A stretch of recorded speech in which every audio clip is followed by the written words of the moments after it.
हाँ तो welcome back guys, आ गए हैं एक और नई वीडियो लेके। तो आज की वीडियो में मैं तुमको माइक्रोसॉफ्ट रिवॉर्ड की हर एक ट्रिक बताने वाला हूँ। सेफली पॉइंट्स ग्राइंड करने से लेके कितने अकाउंट कितने डिवाइस में यूज करना है और कैसे अपने अकाउंट को रिडीम में आने वाली प्रॉब्लम से बचाना है, हर एक ट्रिक इस वीडियो में बताने वाला हूँ। तो एक भी स्टेप मिस मत करना। और अगर तुमको ऐसी और वीडियोस चाहिए तो मेरे चैनल को सब्सक्राइब करके बेल आइकन ऑन कर लो और इस वीडियो को लाइक कर देना। मैं ऐसी और वीडियोस लाता रहूंगा। तो सबसे पहले अगर माइक्रोसॉफ्ट रिवॉर्ड को लूटना है तो कौन सा ब्राउजर यूज करें जिसमें हम लोग अपना अकाउंट लॉगिन करके सेफली उससे पॉइंट्स ग्राइंड कर पाएंगे और रिडीम कर पाएंगे। तो ये गलती तो बिल्कुल मत करना कि हम लोग एज ब्राउजर यूज कर रहे हैं और सारे अकाउंट उसमें लॉगिन करके रखे हैं, क्योंकि जो एज ब्राउजर है वो तुम्हारा सारा डाटा कलेक्ट करके माइक्रोसॉफ्ट रिवॉर्ड वालों को भेजता है और उसके बेसिस पे हमारा अकाउंट रिडीम होता है या फिर उसी अकाउंट में टेम्परेरी रिस्ट्रिक्टेड वाली प्रॉब्लम या फिर अकाउंट बैन तक हो जाता है। तो एज ब्राउजर के अंदर एक दो अकाउंट से ज्यादा रखना बेवकूफी होगी। उसकी जगह पे हम लोग क्रोम ब्राउजर यूज कर सकते हैं। बट अब क्रोम ब्राउजर में बहुत सारे लोगों को ये इशू होगा कि बहुत ज्यादा रैम कंज्यूम करता है और वो लोग इसको भी यूज नहीं कर पाएंगे। तो सबसे बेस्ट होगा कि तुम लोग ब्रेव ब्राउजर यूज करो। ब्रेव ब्राउजर में बहुत कम इशू होता है, मैं भी वही यूज करता हूँ पर्सनली। मेरे कुछ अकाउंट हैं जो एज ब्राउजर में है जिनको अब मैं ब्रेव ब्राउजर में लाने वाला हूँ और अब मैं एज ब्राउजर में बस एक दो अकाउंट रखूंगा और तुम लोग भी यही फॉलो करो, प्रॉब्लम्स आना कम हो जाएंगी। और अगर ऐसी टिप्स मोबाइल के लिए भी चाहिए तो चैनल को सब्सक्राइब कर दो, बेल आइकन ऑन कर देना और इस वीडियो को लाइक कर दो और कमेंट सेक्शन में जाके पार्ट 2 फॉर मोबाइल जरूर लिख देना। मैं उस पर जल्दी से जल्दी वीडियो बना दूंगा। अभी तक बहुत सारे लोगों को पॉइंट्स ग्राइंड करने का सही तरीका ही नहीं पता है और बहुत ज्यादा लोग गलत तरीके से पॉइंट्स ग्राइंड करते हैं, फिर उनके अकाउंट में प्रॉब्लम आ जाती है और उसको ठीक होने में बहुत टाइम लगता है। तो अब अगर तुमको अभी जल्दी जल्दी पॉइंट्स ग्राइंड करने हैं तो उसके लिए तुम लोग एबीएस एक्सटेंशन यूज कर लोगे या फिर कोई दूसरी एक्सटेंशन यूज कर लोगे। अगर मोबाइल में हो तो कोई ऐप यूज कर लोगे और उससे जो तुम्हारे पॉइंट्स है वो तो जल्दी ग्राइंड हो जाएंगे और तुम्हारा ज्यादा टाइम वेस्ट नहीं होगा। बट जो तुम्हारी आईडी है उसमें रिस्ट्रिक्शन आने लगेगी या फिर तुम्हारा अकाउंट जो है बैन भी हो सकता है। बहुत अलग अलग तरीके के प्रॉब्लम है जो आने लगती है रिडीम के समय। अभी तो तुमको पता नहीं चलेगा कि तुमने क्या गलती की है, बट रिडीम के समय तुम लोग को पता चलेगा कि तुमने क्या गलती की है और उसको सॉल्व होने में कितना ज्यादा टाइम लगने वाला है। तुम लोग ये देखो, Rewards program. A search is the act of an individual user manually entering text for the good faith purpose of obtaining Bing search results for such users' own research purposes and does not include any query entered by bot, macro or other automated or fraudulent means of any kind. Microsoft reward के rules में खुद ही लिखा हुआ है कि हम लोग extension type चीजें नहीं यूज कर सकते पॉइंट ग्राइंड करने के लिए, वो इनकी पॉलिसी के खिलाफ है। तो जब हम लोग उनकी पॉलिसी के खिलाफ जाते हैं तो हमारे अकाउंट भी बैन होते हैं और उसमें रिस्ट्रिक्शन वाली प्रॉब्लम भी आती है। तो अब एक्सटेंशन मत यूज करना पॉइंट्स ग्राइंड करने के लिए। और अगर मोबाइल में हो तो कोई भी तरीके के ऐप मत यूज करना। कोई कितना भी बोले कितना भी सेफ है, बट अब हम लोग को एक्सटेंशन यूज नहीं करनी है। और आगे मैंने एक ट्रिक बताई है पॉइंट्स को ग्राइंड करने की, तो उस ट्रिक को देख के वैसे ही पॉइंट्स ग्राइंड करना। अक्सर लोग मेरी तरह वीपीएन भी यूज करते होंगे और वीपीएन को यूज करने का सही तरीका मैंने वीडियो में बताया हुआ है, तो वो ये वीडियो है।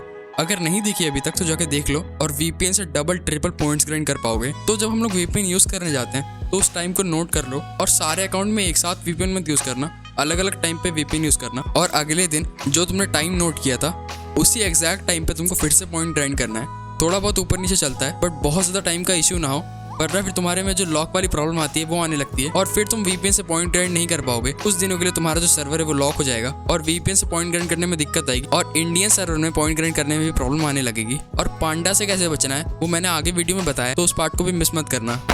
तो वीपीएन कौन सा यूज करना है, तो यूज करने के लिए तो तुम लोग कोई भी वीपीएन यूज कर सकते हो, बट जो सबसे सेफ वीपीएन होंगे वो अर्बन और हॉक्स वीपीएन होंगे। अगर तुम ये दोनों वीपीएन में से कोई भी एक वीपीएन इंस्टॉल कर लेते हो अपने ब्राउजर में और फिर उसको यूज करके पॉइंट ग्राइंड करते हो तो बहुत कम चांसेस होंगे कि तुम्हारे अकाउंट में कोई दिक्कत आए। और दोनों ही वीपीएन का लिंक मेरे डिस्कॉर्ड सर्वर मिल जाएगा और डिस्कॉर्ड सर्वर का लिंक कमेंट सेक्शन में है, तो वहाँ पे आ जाओ। वहाँ पे हम लोग बातचीत भी करते रहते हैं। तुम लोग वहाँ पे वेरीफाई वाले सेक्शन में जाके वेरीफाई कर लेना। उसके बाद तुम लोग मुझसे लिंक भी मांग सकते हो और अगर कोई क्वेश्चन है तो वो भी पूछ सकते हो। तो अब सर्च के पॉइंट ग्राइंड करने के लिए मेरे पास एक छोटी सी ट्रिक है जिससे हम लोग एक्सटेंशन जैसे भी तेज पॉइंट ग्राइंड कर पाएंगे और बिना एक्सटेंशन के, और वो मोबाइल के लिए भी है और पीसी के लिए भी। तो पहले तो मैं अपना ब्राउजर ओपन कर लेता हूँ। अभी के लिए मैं एज यूज कर रहा हूँ, बाद में चेंज कर दूंगा। तो हमको कुछ भी लॉन्ग से टेक्स्ट लिख देना है, कुछ भी लिख देना है। मैंने जैसे ये लिख दिया है, अब एंटर करेंगे तो इसके जो पॉइंट है वो तो ऐड हो गए हैं। अब हमको क्या करना है, एक लेटर को हटा देना है फिर एंटर कर देना है, एक लेटर को हटा देना है फिर से एंटर कर देना है और ऐसे बहुत तेजी से पॉइंट ग्राइंड कर सकते हैं। अभी तो मैं धीरे करके दिखा रहा हूँ बट मैं बहुत तेजी से पॉइंट ग्राइंड कर पाता हूँ ऐसे, और तुम लोग भी ऐसे पॉइंट ग्राइंड कर पाओगे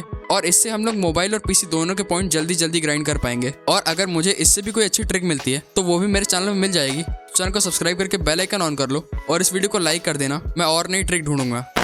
तो अगर तुमको ये प्रॉब्लम आ रही है कि तुम्हारे सर्च के पॉइंट मोबाइल में ग्राइंड नहीं हो रहे हैं या फिर सर्च के पॉइंट पीसी के मोबाइल में ग्राइंड नहीं हो रहे हैं या फिर पीसी में मोबाइल के पॉइंट ग्राइंड नहीं हो रहे हैं, किसी भी तरीके की सर्च पॉइंट की इशू आती है, तो उसको सॉल्व करने के लिए पहले तो तुमको माइक्रोसॉफ्ट रिवॉर्ड की वेबसाइट पे आ जाना है। उसके बाद नीचे जाना है और एक कॉन्टैक्ट माइक्रोसॉफ्ट रिवॉर्ड सपोर्ट वाले ऑप्शन पे क्लिक कर देना। तो एक फॉर्म ओपन होगा और यहाँ पे फिर ये जो इशू टाइटल वाला ऑप्शन है यहाँ पे जाके अपना इशू लिख देना है। जैसे है मेरा सर्च पॉइंट नॉट काउंटिंग, तो मैं वो लिख दूंगा, तो जो भी इशू हो वो लिख देना। उसके बाद तुमको अपनी जीमेल आईडी जो है इसको कॉपी करके फिर से यहाँ नीचे डाल देना है और फिर यहाँ पे असिस्टेंस में अर्निंग पॉइंट सेलेक्ट कर लेना है और उसके बाद यहाँ पे सर्च एंड अर्न वाला ऑप्शन है इसको सेलेक्ट कर लेना है और यहाँ पे यूनिवर्सल टाइम रहने देना है। इससे माइक्रोसॉफ्ट रिवॉर्ड वाले तुमसे जल्दी कॉन्टैक्ट कर पाएंगे। और यहाँ पे जाके जो मैं लिख रहा हूँ भाई सेम टू सेम लिखना है। मेरे मोबाइल के पॉइंट काउंट नहीं हो रहे तो मैं मोबाइल के लिख देता हूँ। तुम्हारा पीसी का है तो तुम पीसी का लिख देना। और अगर तुमको यहाँ से लिखने में प्रॉब्लम आ रही है तो तुम मेरे डिस्कॉर्ड सर्वर पे भी यही आस्क कर लेना, मैं वहाँ पे बता दूंगा और उसके बाद हमको सबमिट कर देना है। उसके बाद कुछ समय के अंदर हमको रिप्लाई आ जाएगा और हमारी प्रॉब्लम सही हो जाएगी।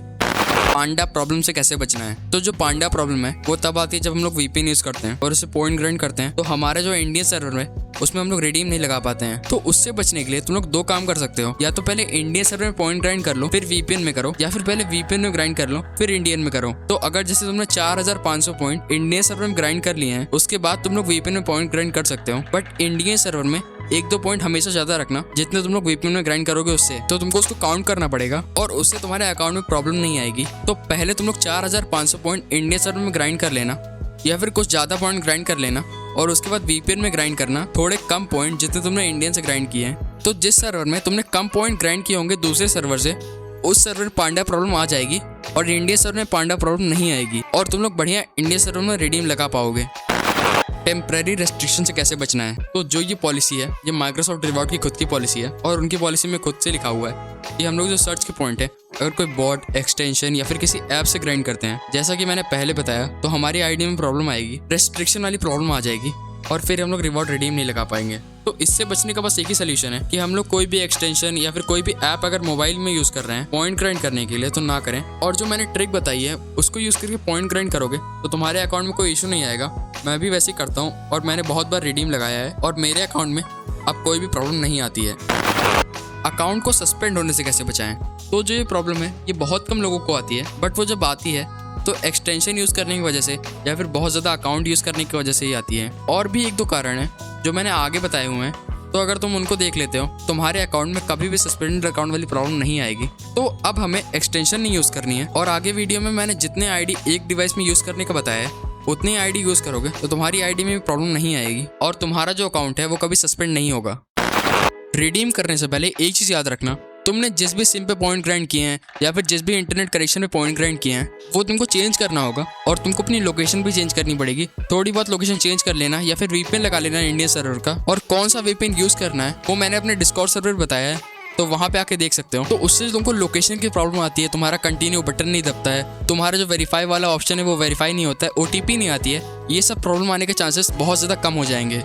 हम लोग कितने अकाउंट यूज़ कर सकते हैं कितनी डिवाइस में, तो मैं तुमको एक एग्जांपल के साथ बताता हूँ। जैसे कि अगर तुम्हारे पास एक डिवाइस है, अब वो पीसी है, लैपटॉप है या फिर फ़ोन है और तुम्हारे पास एक इंटरनेट कनेक्शन है, सिम या फिर वाईफाई कुछ भी है, तो तुम उस पर 6 अकाउंट यूज़ कर सकते हो। और अब अगर तुम्हारे पास 2 इंटरनेट कनेक्शन है, तुम्हारे पास 2 सिम भी हो सकते हैं या फिर 2 वाईफाई हो सकते हैं या फिर 1 सिम या 1 वाईफाई हो सकता है और एक ही डिवाइस है, एक ही लैपटॉप या फिर एक ही फोन है, तो तुम उस पर 12 अकाउंट यूज कर सकते हो। और ऐसे ही अगर तुम्हारे पास 3 इंटरनेट कनेक्शन है तो तुम उस पर, और अगर ऐसे ही तुम्हारे पास 3 इंटरनेट कनेक्शन है तो तुम उस पर 18 अकाउंट यूज कर सकते हो। और यही सेम डिवाइसेस के साथ भी है। अगर तुम्हारे पास 2 डिवाइस हैं या 3 डिवाइस हैं और एक ही इंटरनेट कनेक्शन, तुम्हारे घर पे एक ही वाईफाई है पर तुम्हारे पास 2-3 डिवाइसेस हैं, तो तुम हर एक डिवाइस पे 6 अकाउंट यूज कर सकते हो। और अब इन सारे अकाउंट को मैनेज कैसे करना है वो मैंने आने वाली वीडियो में बताया हुआ है। और इस वीडियो को जल्दी जल्दी लाने के लिए तुम लोग मेरे चैनल को सब्सक्राइब कर दो और इस वीडियो को लाइक कर देना, मैं और जल्दी वीडियो ला पाऊंगा। और अगर मुझे कोई ट्रिक मिलती है अनलिमिटेड अकाउंट यूज़ करने की तो वो भी मेरे चैनल में मिलने वाली है, तो चैनल को सब्सक्राइब करके रखो। तो बस इतना था आज की वीडियो में। Thank you, bye, love you all. अब मिलेंगे अगली वीडियो में।